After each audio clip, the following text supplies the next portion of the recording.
Olha só, vai ter um vídeo, ou haverá mais vídeos até o fim da grande janela de transferências que se inicia na próxima segunda-feira, no dia 16, aqui na Inglaterra, aqui no futebol europeu. Vídeos mais aprofundados, analisando melhor e com mais profundidade, né, as principais contratações do futebol inglês. O verão por aqui está só começando, a gente teve essa mini janela direcionada especialmente para o Mundial de Clubes entre o dia 1º e o dia 10 desse mês. Isso é uma questão meramente técnica, os clubes continuam negociando, né, como se a janela fechasse dia 10, todo mundo largasse o trabalho e só voltasse no dia 16.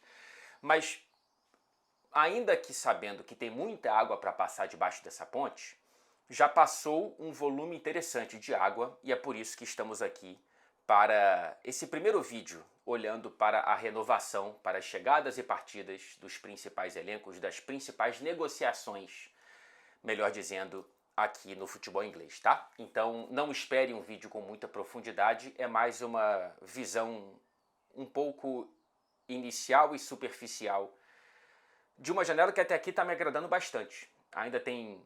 Ainda há muitas necessidades a serem supridas de diversos elencos, mas eu quero começar com um que está praticamente completinho. Eu quero começar com um campeão que até aqui é o campeão também da janela de transferências do futebol inglês e talvez do futebol europeu, não sei, que é o Liverpool, cara. Assim, finalmente tiraram o escorpião do bolso da FSG. Há quem brinque que o John Henry, o dono da FSG, ele perdeu a carteira e tem alguém gastando o cartão de crédito no lugar dele. Mas o Liverpool atacou e atacou muito cedo. Eu aqui já vou dar como garantidas duas contratações que ainda não foram finalizadas, tá? Mas a gente já tem, enfim, a chegada do georgiano Mamardashvili, e até o fim do contrato dele eu prometo conseguir acertar a pronúncia de maneira inicial. O Mamardashvili, ele chega numa contratação lá de trás, 29 milhões de libras para o Valência. É um cara que chega para fazer um pouco de sombra no Alisson. O Liverpool vendeu bem o Kelleher para o Brentford por 18 milhões de libras, se eu não estou enganado. Então essa não é uma novidade. A grande novidade já oficializada é a chegada do Frimpong, uma reposição rápida e muito bem feita à saída de Alexander-Arnold.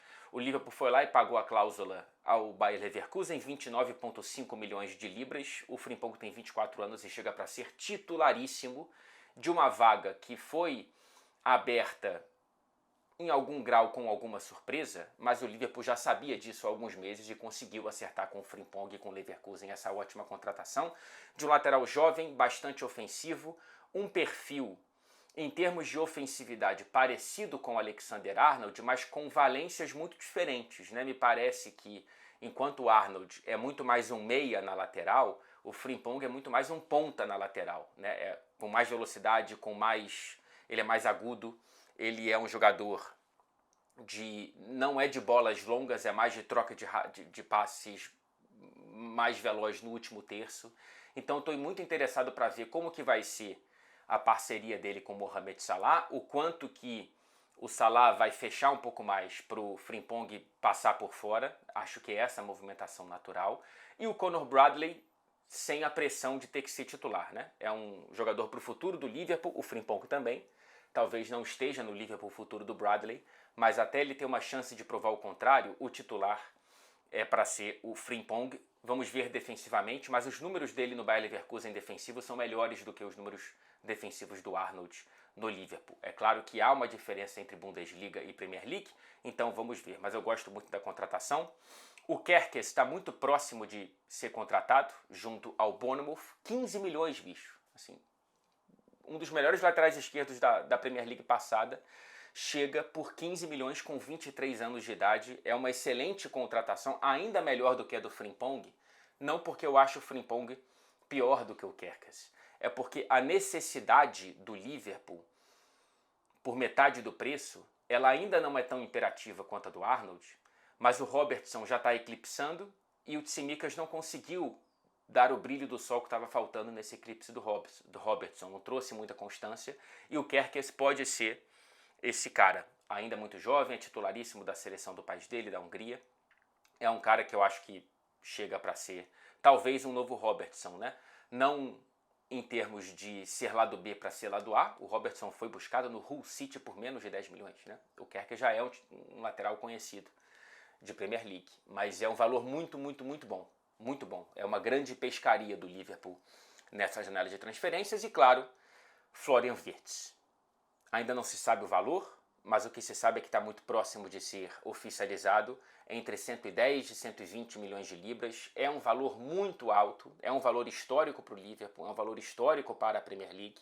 É a menina dos olhos do futebol europeu e muito provavelmente até o fim da janela ainda será a principal contratação do futebol europeu, não somente do futebol inglês. Não tem muito o que dizer, né? O Wirtz já é um cara que todo mundo conhece, porque se tornou um dos principais geradores de volume de jogo do futebol europeu. Tem apenas 22 anos. É um cara que entrega dinamismo com e sem a bola. Ele sem a bola vai ser muito importante, assim como foi muito importante o Szoboszlai. Mas o Wirtz com a bola, ele conseguiu no Leverkusen entregar muito mais do que o Szoboszlai entregou com a bola no Liverpool. É claro que isso não diz somente do jogador, diz da função do jogador para o time. O Wirtz era a grande estrela da companhia, o Szoboszlai não era a grande estrela da companhia. Muitas vezes o trabalho defensivo fazia com que ele não tivesse o papel de criar jogadas e muitas vezes também para abrir espaço para o Salah. Eu estou interessado para ver se o Wirtz vai ser, no lugar do Szoboszlai, um cara mais para a esquerda do que para a direita, como que ele vai se movimentar com o McAllister, ou se ele pode ser um falso 9, ou se ele pode, no lugar do Luís Dias, algumas vezes jogar na ponta esquerda. É muito, muito, muito, muito, muito interessante essa contratação do Liverpool, que, repito, contrata o grande jogador em negociações nessa janela de transferências do futebol europeu. Eu sei que tem o Gyökeres. Em termos de volume de números, ninguém tem o volume do Gyökeres em termos de jogadores disponíveis, mas o Wirtz é mais jovem e o Wirtz é um cara que chega para uma posição que o Liverpool não necessariamente precisa, mas transformar o Szoboszlai em opção ou algumas vezes o Gakpo em opção é algo que só eleva o nível do time titular e, claro, do elenco desse Liverpool. Ainda quero ver um centroavante. Falando em Gyökeres, seria muito bom que ele viesse para o Liverpool. Imagino que o Darwin seja vendido. Né? Não sei se vai para a Arábia Saudita ou para outra liga, mas seria interessante vender o Darwin para ter mais dinheiro em caixa para contratar um centroavante. Tenho a impressão de que o Liverpool não vai para cima de um jogador de primeira prateleira. Seja para a camisa 9, ou seja até para uma opção da zaga, até porque a zaga não precisa de um titular. Mas essas três contratações já colocam o elenco campeão com mais estofo e com mais qualidade, não só nas opções, mas também no time titular. Então, o campeão dá um passo adiante que era necessário, porque foi perdendo gás ao longo da temporada e para tentar ganhar a Liga dos Campeões e Premier League nessa nova temporada, precisa disso que está fazendo. E, enfim, o está fazendo. Quem também está se movimentando bastante é o Manchester City. A primeira janela do novo diretor, Hugo Viana, que veio do Sporting, ainda junto ao Tite, que se despede logo em breve do Manchester City, depois de ter sido o mentor da era Pep Guardiola e de antes disso também. O Manchester City até aqui já oficializou 3 contratações. Ait Nouri, o lateral esquerdo do Wolverhampton, já elogiei muito o Kerkez, eu gosto muito do Ait Nouri, é um cara que se machuca um pouco mais e que tem um pouco mais de fragilidade defensivas, ele chega por 36 milhões aos 24 anos, olha como o valor do Kerkez foi muito bom. E ele chega para ocupar talvez a posição menos estável da era Pep Guardiola do Manchester City. O Guardiola ganhou títulos importantes com jogadores improvisados ali, desde o Fabian Delph até o Vardiol, que não é mesmo um lateral esquerdo, mas passando pelo Zinchenko, né, que virou o lateral esquerdo, mas na seleção joga como camisa 10. Passando pela tragédia do Mendy, pela instabilidade do Cancelo. Então, assim, a lateral esquerda, não sei se será ocupada de maneira assim, barulhenta e fincar a bandeira pelo Ait Nouri, mas é um jogador que eu gosto bastante e acho que é uma boa contratação do Manchester City. Não tão boa quanto a do Cherki. O Cherki chega por 34 milhões, tem 21 anos e é um showman. Né? Mais um ponta driblador inventivo para esse elenco do Pep Guardiola, juntando-se a Jeremy Doku e Savinho. Mais um para a gente ver como que o Guardiola vai conseguir aproveitar. Ao contrário do que se dissemina por aí, o Guardiola não cortou as asinhas do Savinho e do Jeremy Doku. É claro que há uma adaptação à tática coletiva, mas as oportunidades que tanto o Savinho quanto o Doku tiveram para causarem um inferno nas laterais adversárias não foram poucas. Se eles aproveitaram tão bem quanto deveriam, aí é um outro debate. Vamos ver, porque há uma diferença do que o Doku fazia antes na França. Vamos ver como que o Cherki vai sentir essa diferença, o Savinho no Girona. As defesas do futebol inglês são um pouco mais intransponíveis, sim. Mas eu estou muito ansioso para ver. O Cherki é um grande showman, né? É o cara que teve maior XA, né? Maior número e qualidade de assistências geradas para os companheiros nas 5 principais ligas europeias na temporada passada. Só isso. Além de ter feito o que fez contra a Espanha quando teve 30 minutos saindo do banco de reservas. Tô animado. E a principal em termos de grana é do Reinders, né? 55 milhões pelo menos, fora os bônus, para o melhor meia da Série A italiana, eleito o melhor meia da última temporada da Série A italiana, ainda que jogando no Milan Capenga.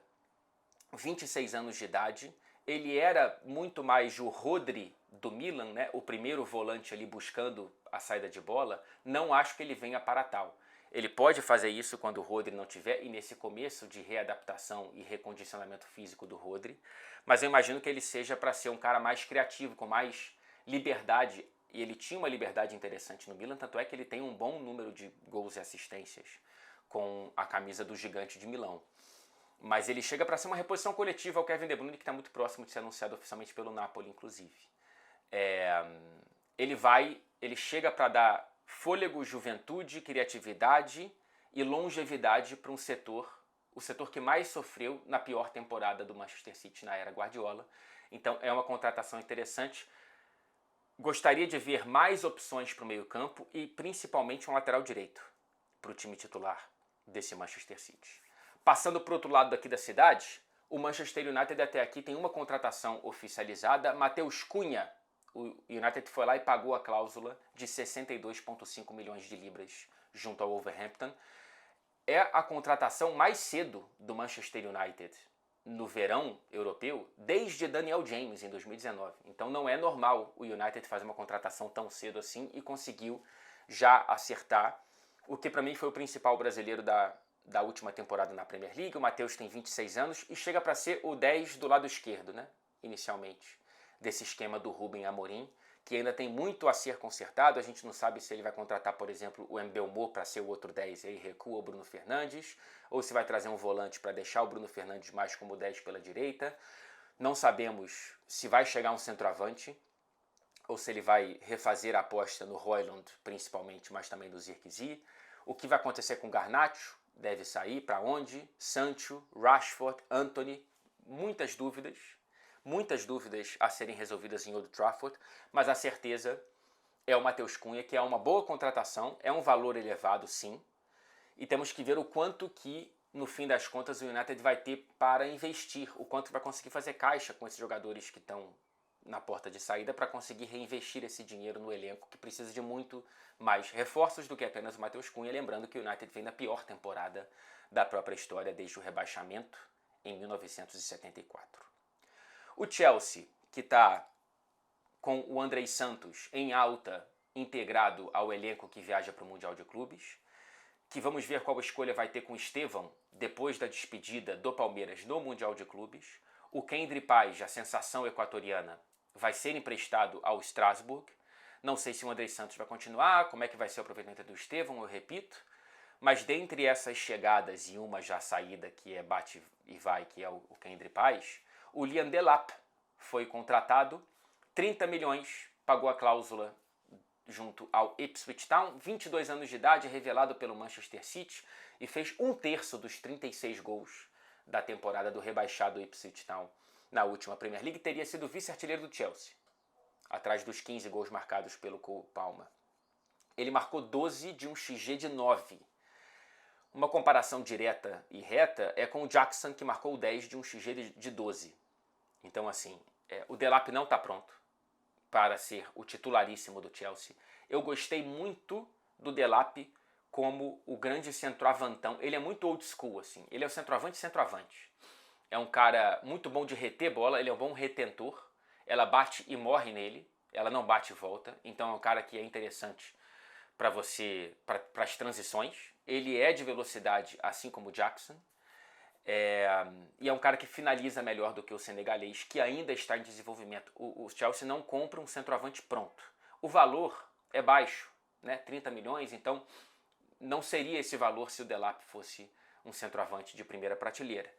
Vamos ver se o Chelsea ainda vai se movimentar. Pelo valor eu gosto da contratação, mas se for o único centroavante contratado, eu fico com o sinal amarelo ligado, porque esse foi o grande problema da temporada do Chelsea. O Chelsea foi o segundo time da Premier League que mais gerou chances de qualidade, atrás apenas do Liverpool, e foi o 7º pior ataque de toda a competição. Precisa converter melhor as chances que cria. O problema não está na criação, está na conversão. O Delap é uma resposta parcial, mas não completa. Talvez seja, mas eu consideraria temerário ter apenas o Delap. Não sei se vai no Ekitike do Frankfurt, se vai atrás do Gyökeres, do Sesco, não sei.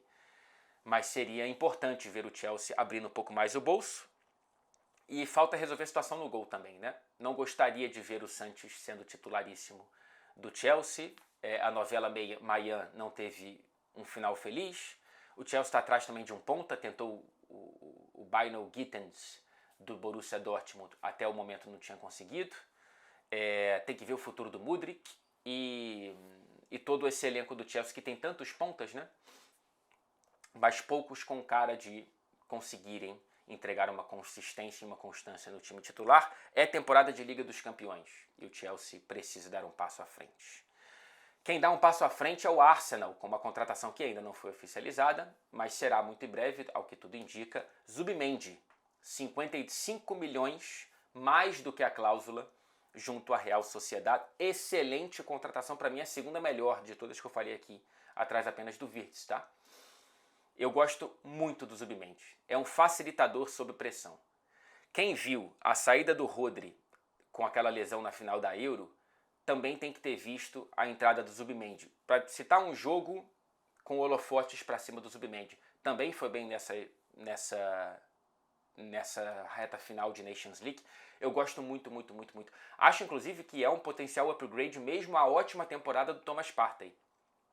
Vai ajudar muito o Rice, o Odegaard, Havertz e Merino talvez voltando para o meio campo.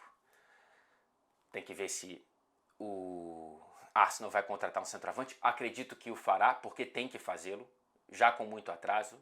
Fala assim, Watkins, também, os nomes são os mesmos. Tem muita gente atrás de centroavante e não tem tanto centroavante assim. O Isaac já parece que o Newcastle vai conseguir segurar. Então é isso, é Sesco, Gyökeres, Ekitike, talvez o Watkins do Aston Villa. E tem que ver se vai resolver a situação do contrato do Partey, né? Até o momento da gravação desse vídeo ainda não tinha renovado, o contrato dele expira-se ao fim deste mês. O Arsenal que também está atrás de um ponta. Fala-se em Nico Williams e em Rodrigo. Eu gostaria muito de ver o Rodrigo nesse time do Arsenal. E para finalizar, a grande polêmica decisão dos Spurs. Demitiram justamente o treinador que tirou o clube da fila de 17 anos e quem acompanha o canal não vai ficar surpreendido com fatos que eu concordo. Eu acho mesmo que era para demitir o Andy. Não dá para você entregar uma temporada, mesmo com as lesões, mesmo com todos os poréns. O Andy tinha um material melhor do que o que ele entregou, ainda que tenha conquistado a Europa League. Eu entendo que o trabalho do Andy ele foi satisfatório até certo ponto e termina sendo satisfatório muito mais pelo título do que pelo que se via em campo. Mesmo depois do retorno de vários jogadores do departamento médico, nunca mais ele conseguiu colocar em campo um time que brilhasse tanto os olhos do torcedor como naqueles primeiros 3, 6, 7 meses dele à frente dos Spurs. E aí parece que já está engatilhado o Thomas Frank, do Brentford, e eu sou fãzaço. Eu acho uma excelente escolha, eu acho um excelente treinador, melhor do que o Graham Potter, que seria um paralelo muito fácil, né? Um cara que brilhou num time menor, com muito menos grana, chegar no Tottenham e o Potter não deu certo. Eu gosto do Frank e daria para ele bastante tempo. mas tem que ser fechado o quanto antes porque os Spurs precisam de uma janela muito volumosa. Precisa reforçar muito esse elenco, a gente não sabe o que vai acontecer com o Romero, com o Bissouma e o Bentancur em fim de contrato, o Richarlison, não sei se vai seguir, imagino que sim, mas o Tottenham precisa de muitos reforços. Primeiro, precisa fechar com o Thomas Frank. É isso, gente. Não sei quanto tempo de vídeo deu.